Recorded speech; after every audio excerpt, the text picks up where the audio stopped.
All right. Hello, everyone. Thank you for joining us today. We are going to give it another minute or two while folks join us and continue to log into our webinar today. While we're waiting another minute or so, I'd love to test out everyone's chat functionality through Teams.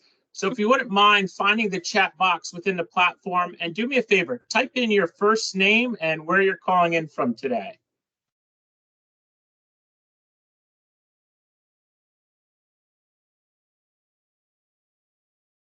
All right, Michelle from Arizona.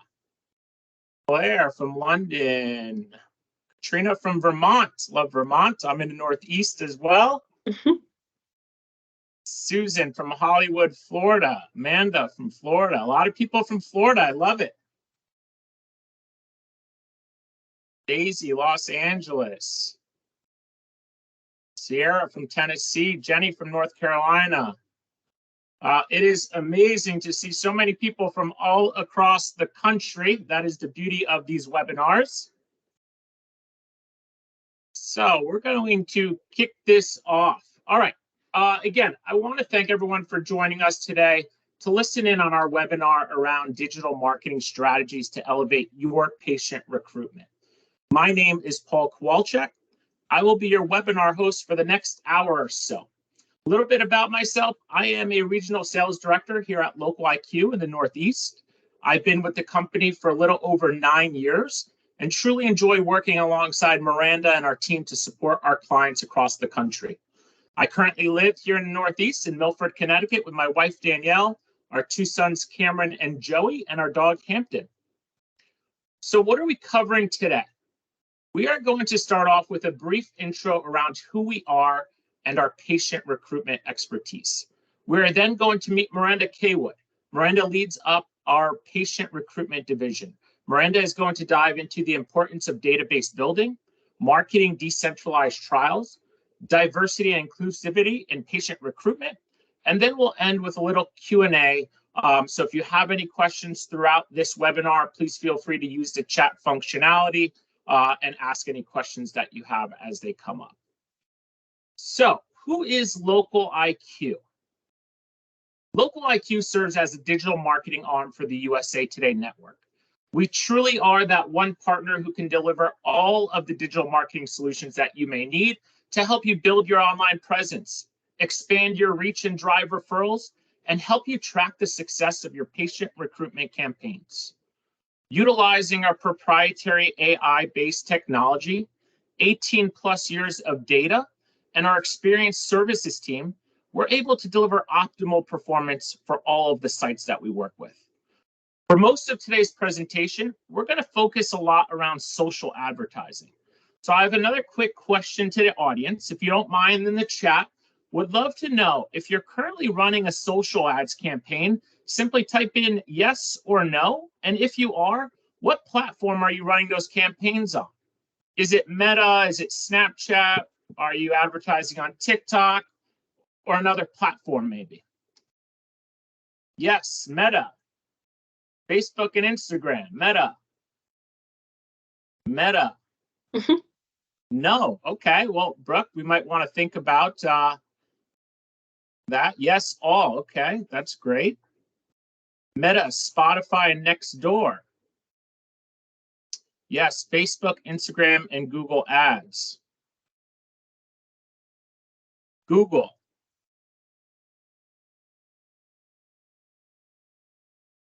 Yes, all. That is great to see. So like I said, a lot of our conversation today is going to be around social advertising. So it's really exciting to see that some of us are already doing that and some of us aren't, which is fine, right? And hopefully you get a couple key takeaways today and we'll see where it kind of takes you.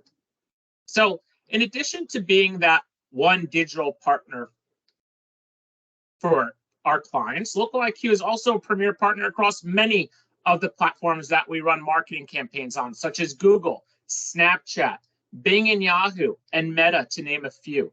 These badges are something that we take pride in achieving. They validate the success we've had in running campaigns for our clients and truly demonstrates our team's platform skills and expertise. So why are you all here today? Well, healthcare is one of the largest verticals that we work with here at Local IQ. And our patient recruitment division works with over 150 sites nationwide, providing them with our digital marketing solutions and expertise to maximize enrollment for your research studies. So, with that being said, I'd like to introduce you to our webinar speaker and clinical trial expert, Miranda Kaywood. Awesome. Well, thank you so much for the introduction, Paul, and thank you everyone for tuning into today's webinar. To formally introduce myself, my name is Miranda Kaywood. I am from New York, and I've been working at Local IQ for the last 5 years. I come from a digital marketing background with an expertise in patient recruitment, leading our patient recruitment division that supports over 150 sites nationwide. So I'm excited for today. We have a jam-packed hour filled with a lot of great strategies to help your site succeed with patient recruitment. So let's go ahead and get started. So first topic on deck is building up your database. So in our extensive experience working with sites, a common trend that we have observed is a strong focus on study-specific campaigns. And these study-specific campaigns fall under the category of, they activate after SIV, they specifically highlight study criteria such as age, qualifications, compensation, and they generally do utilize sponsor funds that are negotiated in your contracts. So while these types of campaigns are extremely valuable, waiting until a study is activated to initiate them can lead to significant delays. You end up being at the mercy of the CRO, the sponsor, and the IRB to get approvals on your ad materials and your budget, what could delay, recruitment for up to 30 to 45 days. So it is a lot more effective in these cases to be more proactive instead of reactive when it comes to patient recruitment. So to really solve for this, we encourage more of a holistic approach when it comes to recruitment, and our sites have put themselves in a better position because of it when it comes to study preparedness. So this holistic strategy that we encourage consists of 3 different components. And in the middle, you have your study-specific recruitment campaigns, which most sites excel very well at. And if you shift your attention to the left, where we'll find evergreen campaigns, these types of campaigns are extremely versatile. They tend to run consistently for long periods of time. They are very generic. They might offer something like a no-cost evaluation, depending on the indication that you're recruiting for. And overall, it really serves the purpose of database building based off of your pipeline outlook from 30 to 60 days out. And then if you take a look to your right, you have your corporate branding. And this mainly applies to our site networks or larger sites that might have the resources to prioritize and support this. But corporate level branding is also very important. And we tend to focus a lot of our efforts on lead generation, which is great. But if your site is able to, you should be investing in branding efforts to stay top of mind throughout every single step of your online user's patient journey. So what are some of the benefits to these evergreen campaigns? And I've kind of listed off a few to discuss today. But first off, we have continuous recruitment. It is extremely valuable for your site and for your sponsors that you have an ongoing recruitment strategy that ensures a steady and consistent flow of qualified participants. And it even helps your recruiters have a more predictable pipeline of participants for your upcoming studies. Second up, we have site branding and reputation. Maintaining consistent advertising and recruitment not only boosts your site's reputation and branding, but it also positions your site as a thought leader in your local community. So while online users might not immediately be ready to participate in your trial upon seeing your ad for the first time, the value really shows up when they find themselves in a situation where they need to consider alternative health options. And in those moments, online users will subconsciously recognize your site as a trusted brand and very reputable in your local area. 3, we have strategic investment. Year-round advertising is a strategic investment because by building up your database, it allows you to have that study preparedness and absolutely hit the ground running when a new study activates. So having this proactive approach and, reduces delays when it comes to recruitment because you're not waiting on the IRB for your materials or your budgets to be approved. You're doing that proactive approach instead of being reactive, like I mentioned before. And I would say that strategic investment and time efficiency go very hand in hand, because what we find is, when you're waiting to initiate those study specific campaigns, like I mentioned, you're at the mercy of external factors. So for that reason, it's extremely valuable to have these evergreen campaigns running year round and take a look at what is happening 30 days out, 60 days out, and in some cases, even 90 days out. So through these evergreen campaigns, while you can decide to keep them super generic based off of what's in your pipeline, you can also decide to be very strategic about your approach to funnel in a high volume of leads at a very low cost. So I've laid out a couple examples across, various therapeutic areas. This might be helpful for your sites if you're not already doing it. But for our sites who focus on vaccine studies, whether it is COVID-19, flu, RSV, setting up a healthy volunteer for vaccine research is an excellent way to funnel through a high volume of leads. And then for your sites that have NASH, liver disease studies, you might want to consider offering a no-cost liver/fiber scan. We find that these individuals also might have some underlying comorbidities and they can qualify for other studies in your pipeline. And then just a couple other examples across the board, sites with asthma and COPD in your pipeline. I think it's great to use the approach of no-cost breathing evaluations, Alzheimer's, no-cost MMSE exams.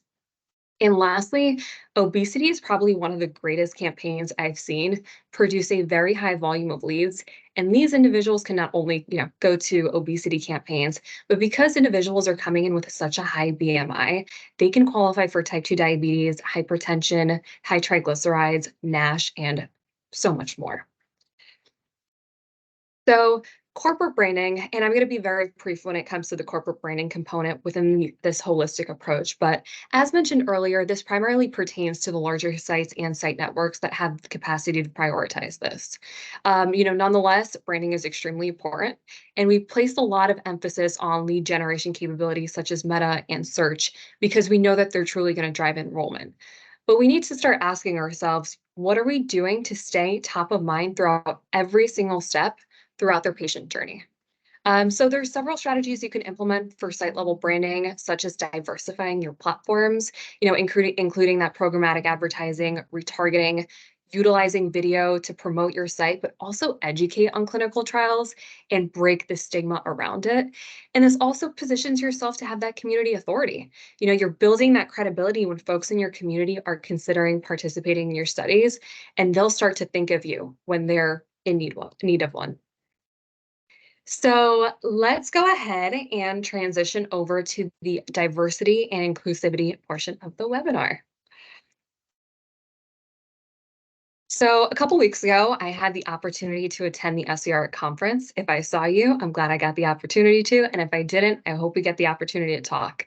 And one of the most common themes that came up around discussions around diversity was trust.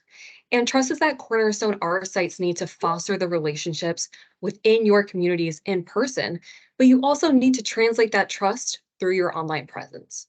And as a site, you should by default be doing community outreach and genuinely understanding the needs of your community, because by being there for them, you can earn their trust, and it really lays the foundation to attract support from your community for future study participation. But the conversation here today is this: how can we also build trust and educate through these social platforms and your overall online presence? So let's kick it off with some fun statistics. I love statistics, and I do want to preface these are all sourced from Meta, but you'll find these quite interesting.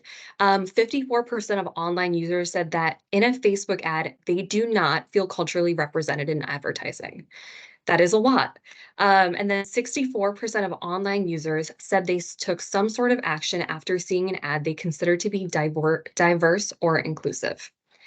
And last statistic on here is Facebook found that online campaigns with more diverse representation had higher ad recall in 90% of their simulations ran.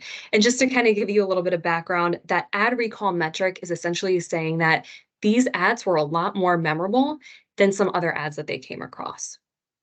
So what can we gather from these statistics? We can gather that online users are increasingly aware as to what's being represented through the advertising they're consuming. And then psychologically, when they see that representation being embraced, they're more likely to engage, take action, and remember the ad that they saw. So outside of these statistics and knowing that the individuals in your ad should mirror your site's community, let's talk about some of the additional benefits for implementing diversity into your ads. So, one, representation and inclusivity. Online users, and I'll stress this enough, they want to see images of individuals that mirror the world that we live in. And this isn't just limited to the different ethnicities and races, but it's also showcasing the different genders and the broad spectrum of age ranges that we're recruiting for a study. So, for example, let's say we take a look at the ethnic breakdown of Detroit, Michigan. Detroit has a very dense population of African Americans and Arab Americans. Of course, there are Caucasians, Hispanics as well that reside in Detroit, but the vast makeup is heavily focused on other minorities. So when we're going ahead and we're creating our ad copy for the site, we want to make sure that you're doing a good job of reflecting what is most heavily populated, but also showing those minorities as well in men and both women in different age ranges as well. Two, recruiting a diverse participant pool. By recruiting more ethnic participants, you will really be able to gauge treatment across different populations and ethnicities. And I will say sponsors love to see that your site or site network prioritizes that diversity and has a great track record of randomizing a diverse pool of participants.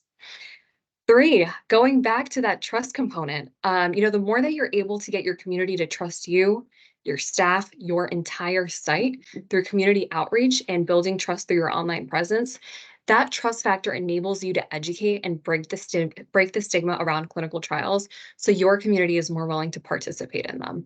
And all in all, I think it helps your site build up a reputation in your community to gain support for future research initiatives. This one's an important one, but eliminating disparities in healthcare. And I think we need to think about the reality, and healthcare in America is far from a level playing field. Certain minority communities experience more healthcare disparities than others.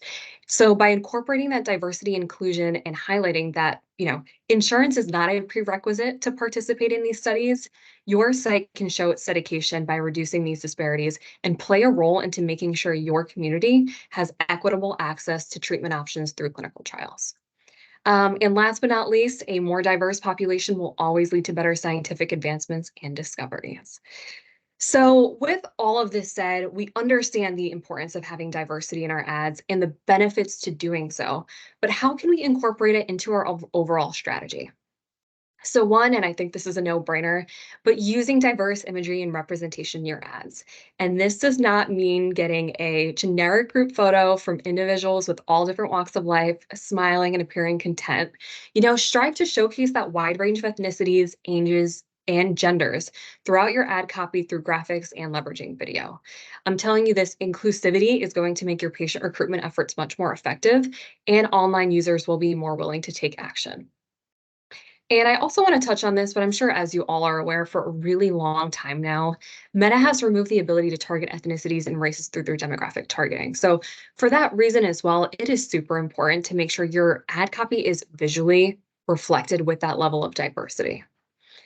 Two, website blogs. I want to go ahead and say that website blogging is often overlooked, but it is an important opportunity to educate on a lot of different factors. It's an opportunity to be transparent on the clinical trial process, educate on the importance of participating, and you can also use blogs as an opportunity to really educate around various therapeutic areas and shed light on the impacts it has on specific ethnicities and communities. Also, by educating, it's very much equivalent to building that trust. It empowers patients to be educated so they're more engaged in their healthcare decisions. And then from an SEO standpoint, it also helps to track website traffic, have that increased visibility and credibility as well. So, language inclusivity is probably one of my favorites. And I think sometimes it's overlooked, or maybe, you know, that priority isn't there, even though it should be. But if your site has a Spanish ICF and you live in a large Hispanic community, maybe in California, Texas, Florida, you should absolutely be running your ads in Spanish alongside English ads to achieve that wider demographic. And I'll stress that enough, and I've got some proof in the pudding to be able to prove this out, but I've pulled various cost per leads on our Spanish ads versus English ads across various therapeutic areas. I have type 2 diabetes, NASH, vaccine, COPD, as well as Alzheimer's. And what the data shows us is that these CPLs are 50% lower for our Spanish-speaking campaigns versus our English campaigns. So what does this show us? This shows us that we can achieve the diversity component while optimizing our marketing budget because of the cost effectiveness of the CPLs. And I will say it and I will stress it again, if your site has Spanish ICF, you should be running your recruitment camp in Spanish without a doubt. So with that said, that does conclude our diversity and inclusivity portion of the webinar, and we are going to go ahead and shift gears into decentralized trials. So as the landscape of clinical trials and patient recruitment evolves, we are really starting to see decentralized trials come to the forefront. This approach really does show the unwavering commitment to prioritize the patient, as it is always about putting them first. So with decentralized trials, the approach is designed to put the patient at the center of the clinical trial design to improve patient recruitment, diversity, retention, and so much more. So let's dive a little bit into some of the benefits. So one, that patient-centric approach, patients are always coming first, and decentralized trials really prioritize the convenience and comfort of patients by allowing them to participate from their own homes or local healthcare facilities, making it a whole lot more attractive. We see an increase in patient recruitment. By expanding that reach beyond the traditional study sites of, let's say, a 30-mile radius, decentralized trials can tap into that large pool of potential participants who might not have been able to participate prior, increasing that recruitment potential. Up next, we have enhanced retention rates. Decentralized trials really reduce the burden on patients by minimizing the need for frequent visits. This can also lead to improved retention rates, as well as seeing participants really just remain engaged throughout the entire study duration. Geographical diversity, and this is my favorite one. From a patient recruitment standpoint, we can really cast a wider net for your marketing campaigns depending on where your PI is licensed. So this is huge because we're not just confining ourselves to that 30-mile radius or even the state in where your site lives in. If your PI is licensed in California and Texas and Omaha, Nebraska, we can make sure that we're seeing where there's the highest concentration of individuals there, which kind of leads into that targeting specific indications, but we can really narrow down to what geographies has the highest concentration of a specific indication. And this approach really allows for a quicker and more efficient recruitment of patients who meet that study criteria. And last but not least, real-world data collection. Decentralized trials really facilitate that collection of real-world data from diverse patient populations and can give us those valuable insights to be able to test the safety and efficacy of study results. So let's talk about how we can leverage data and more research to set up the foundation of our decentralized recruitment campaigns for success. So we ask ourselves a couple questions when activating these audiences. One, who are our audiences? So by leveraging that data and doing our research, we can gain insights as to what geographies has the highest concentration of a particular indication.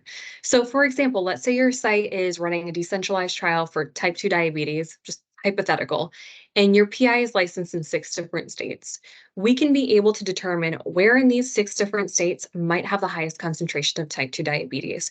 We can determine their lifestyle, we can determine their interests, their values, and really be able to segment these audiences for our demographics. And the second question we ask ourselves is, how do we reach them? So really being able to identify where they're consuming their content and conducting their research so we can continue to stay top of mind in their highest moments of engagement. And last but not least, what do we say in these moments? And I'm going to use an example of Alzheimer's because generally when you have a loved one that has Alzheimer's, we're targeting the caregiver versus the individual themselves for a couple different reasons. One, you need a caregiver to qualify for the trial to support you through this process. And at the end of the day, it is a family decision to have a loved one participate in the trial. So the data really will be able to help us understand what messaging connects with the caregivers most and ensuring that the individuals reflected in our ads are reflective of the demographic population, but that we're also connecting with them on an emotional and humanizing level. So let's walk through an example of data insights report, and I'm going to focus this example on type 2 diabetes. As Local IQ is the digital arm for the USA Today network, we do partner with several data providers to be able to request data insights and truly understand who our data target audience is. So for this example, the data source we're using is TransUnion, and they're segmenting this into 3 different audiences, and we'll see this reflected throughout the data insights report. But we see this on our left, our young adults. They're mostly under the age of 55. They don't have children. And as we shift to the scale a little bit more in the middle, we have our families, which can fall under any age, mostly with children. And then when we look at the older spectrum of the scale, we have our mature adults that are over 55, no children, and just mostly empty nesters. So for this data set, we're doing our research on a national level to generate a profile of individuals who have/had type 2 diabetes in the last 12 months. So our findings show out of the 126 million households that were surveyed in the United States, that 9 million of those households have had type 2 diabetes in the last 12 months. And out of those highest indexing households, the segment with the highest concentration was in fact our mature adults category, which was 55 and up with mostly no children. So if we take a look at these lifestyle groups, and you can kind of see on the left-hand side here on this bar graph, the left side labeled United States shows how many households in the United States are separated into each segment. So young adults, mature adults, and our families. And then on the right-hand side of the graph, you can see the individuals with a diagnosis of type 2 diabetes in the last 12 months and how many fall into each segment. And as you can see, 54% of that 9 million fell into that mature adults category, and that showed the highest propensity in comparison to some other segments. So why is this data important? I mean, from a marketing perspective, analyzing this data, we want to ensure that when we're going ahead and we're executing a campaign, that we're also putting a focus on those who are 55 and up in that mature adults category, and that age range is heavily reflected in our ads. So some other information that has come back from this data insights report is the ethnic breakdown of Americans with type 2 diabetes in the last month. And this chart is quite interesting because I actually expected it to come back with some different data. But the data in the pie chart reflects that in the last 12 months, out of all of the Americans that were surveyed, 69% of those Americans with type 2 diabetes were Caucasian. However, we do know that certain ethnicities, such as our Hispanic community, Asian community, African American community, are very predisposed and at greater risk to type 2 diabetes. And we need to keep this in mind when advertising as well.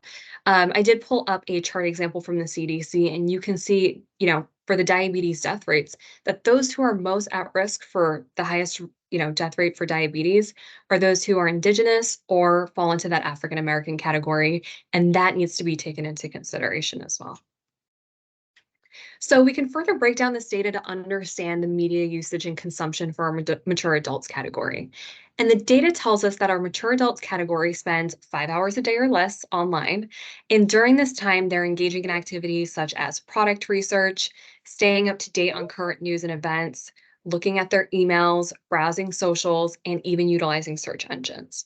So when we're analyzing the bar graph to the left, the index of 100 is the baseline. So anything above or close to 100 indicates that there is a higher propensity to engage our audience. And as far as those traditional mediums go, we can observe that mature adults are 37% more likely than the average user to watch TV in comparison to the average adult. And then when we shift our focus to the purple bar graph, we can go ahead and see for our social media usage that it becomes apparent that Facebook is the most dominant medium within our mature adults demographic. So in short, knowing how our audiences consume media is very vital for our patient recruitment. Using this research, we can best strategize the right ways to connect with our audiences more efficiently to recruit for our clinical trials. And lastly, we have a national heat map showing where type 2 diabetes has the highest concentration on a national level. And this is very important whether it's recruiting for decentralized trials, for our larger site networks, or just in general, because it helps us identify our geo-targets for our campaign. So if RPI is licensed across multiple states, we want to focus on where there is the highest propensity across those states they're licensed in, so we can target that for the geography of our campaign. So looking at the data, it is very clear, taking a look at the heat map, that the southern states and the southern region of the United States has the highest rate of type 2 diabetes in the last 12 months. And that can be indicated by the darkest shade of orange that you can see kind of to my right and a little bit more south. So to summarize this section, what can we do with this data and why is it important?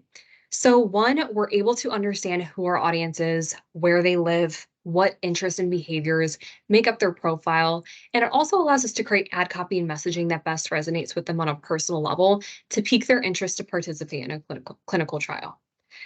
Two, effective use of marketing budget. When you're implementing a strategy that relies on a solid foundation of data through that research, your campaign will also have a more profound impact on the study enrollment. You're not just doing this and trying to have a shot in the dark. You're using this with data and you're setting up the foundation a little bit more properly. And lastly, it allows you to stay top of mind with online users in their moments of highest engagement by understanding where online users are consuming their media. So thank you all for listening. And before we hop into the Q&A, I do want to mention that Local IQ is offering a free digital marketing assessment for our attendees. There is a poll that is going to be in the chat. If you are interested, we'll definitely be sure to contact you after the webinar. So Paul, I'm going to shift it over to you. Do we have any questions in the Teams chat? And if you haven't wrote your questions in there, feel free to do them now. No questions as of yet, but we'll give it a minute or so. If anyone has a question, please feel free to write it in the chat. Don't be shy. I don't bite.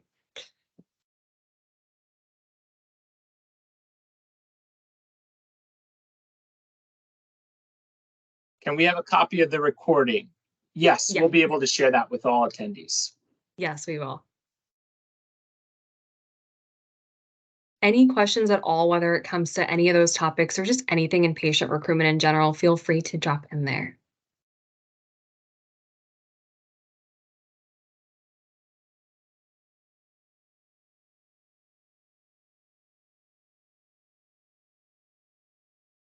Okay, well, we have a silent crowd today. If there are no questions, I do want to thank everyone for taking the time to join today. Oh, here we go. How do we deal with no-shows for appointments? So that is definitely a little bit more handled on, after a lead goes ahead and they come through, I think you guys need to take some things into consideration. One, how soon are you following up with the leads that come through? I think a lot of the times we find that our sites are waiting a couple of days to go ahead and, follow up with the referrals that are coming through. So one, I would definitely say reducing that time gap as much as possible will help alleviate some of the no-shows for appointments. But that's also something that we can't really, bridge together on our end, why, those don't show up on our end. It's nothing that we do from a patient recruitment perspective, and it's nothing that you did as far as the site goes. We have another question here, Miranda. Do you have accounts that go through to some sort of online pre-screener versus like a lead gen? Yes, so we do have a lot of sites and site networks that do want their campaigns to go to a landing page. And the reason being is it funnels through Clinical Conductor, funnels through Creo a lot more simpler. But at the same time, we've also heard back that the quality has not changed, but they did see a reduction in the leads that come through. So it is a little bit of a catch-22. One other question. What do you consider a typical average cost per lead in a successful digital campaign?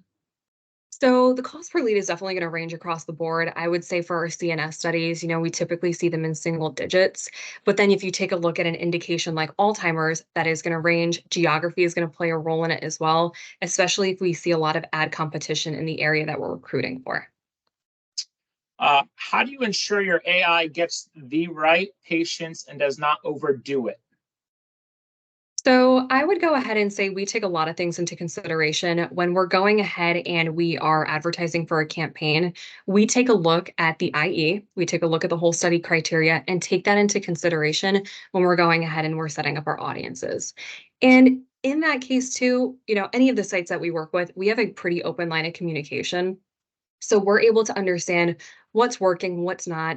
Is there a responsiveness issue? Do people live out of state? Are they not qualifying for certain, medical criteria? So we can be able to come back to the drawing board and, say, how can we position our message a little bit differently? How can we adjust our audiences? that feedback is super important from your recruiters, or else that we're just driving in the dark, very blind. Another comment here. Why would they click on an ad and then not fill out a pre-screen? So I would say when it comes to pre-screeners, it's all about preference. I would say at the end of the day, you don't want people disqualifying themselves because they go ahead and fill out a pre-screener on your website, knowing more than well if you had a phone call conversation with them, that they would be more keen to actually qualify for the study. And then the last one that recently came in here, spam calls have really affected our ability to contact subjects successfully. They've inquired, but we aren't able to actually ever speak with them. Any suggestions?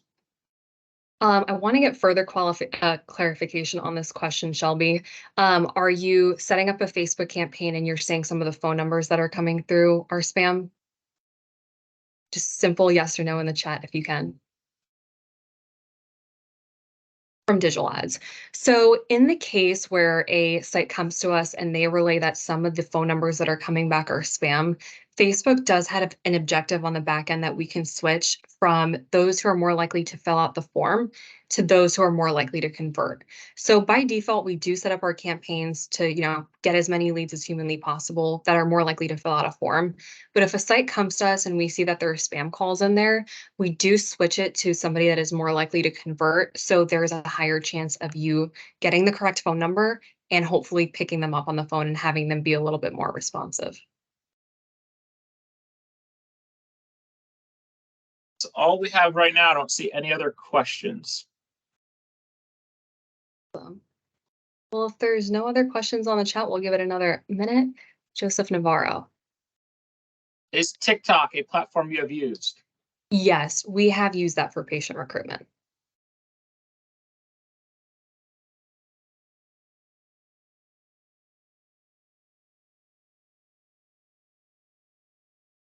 I think that's it, Miranda. So, well, if that is, Amanda, Amanda, I do believe we addressed your question.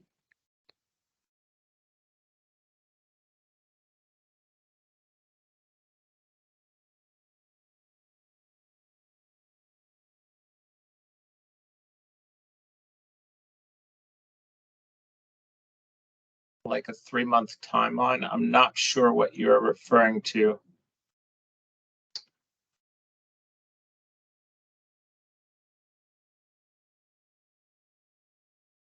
We can run TikTok campaigns for flighted, like if you were interested in doing it for a 1 month or a 2 month period. Yes, we could absolutely accommodate that.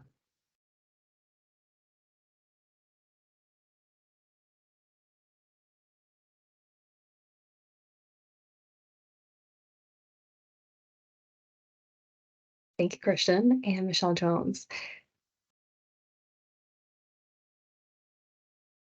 One other question just came in, Miranda. What is the average percent of successful qualified leads? I mean, I would say the rule of thumb that we try to go by is, let's say there were 100 referrals that came in, obviously a certain percentage of them are not going to go ahead and pick up the phone. They might not be responsive at all. But, we hope that at least 20 to 30% of them are actually getting scheduled is what we tend to aim for. Maybe confirm. So we do have Nextdoor as a publisher. Responding back to Amanda's question. And for any of our campaigns across the board, we do provide you metrics so you can see in real time like what your spend is, especially like a publisher like Nextdoor. Thank you, Carmen, for the kind words.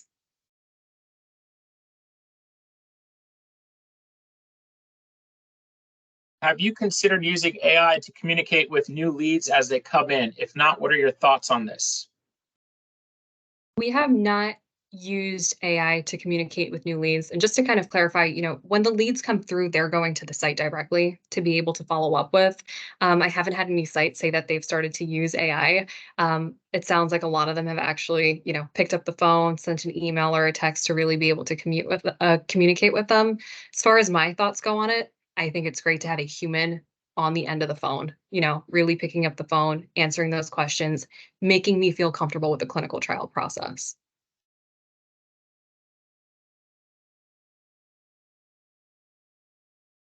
I think that's all for questions, Miranda. Awesome. Well, I want to thank everybody for taking the time this afternoon to join our webinar.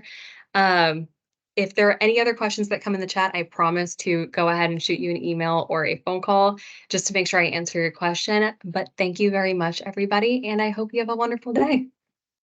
Thanks, everyone.